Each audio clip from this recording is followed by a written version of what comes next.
తెలంగాణ రైతులు ఎప్పుడెప్పుడా అని ఎదురు చూస్తున్న రైతు భరోసా నిధులు ఎప్పుడు రిలీజ్ చేస్తామంటూ ఒక అదిరిపోయే శుభవార్త చెప్పారండి తెలంగాణ ప్రభుత్వం వారు. తెలంగాణ రాష్ట్ర రైతులకు అదిరిపోయే శుభవార్త అందింది.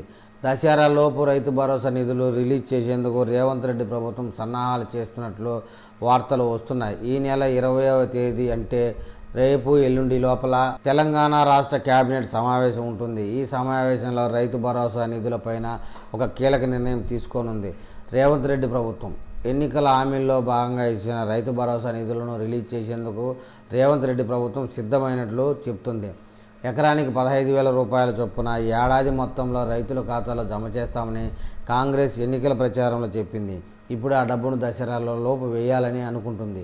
ప్రస్తుత లెక్కల ప్రకారం 1,53,00,000 ఎకరాలకు 11,475 కోట్లు ఖర్చు అవుతుందని రేవంత్ రెడ్డి ప్రభుత్వం అంచనా వేసింది. ఇక రేపు తెలంగాణ కేబినెట్ సమావేశంలో ఈ డబ్బులు రిపీట్ చేసేందుకు రంగం సిద్ధం చేసినట్లు సమాచారం.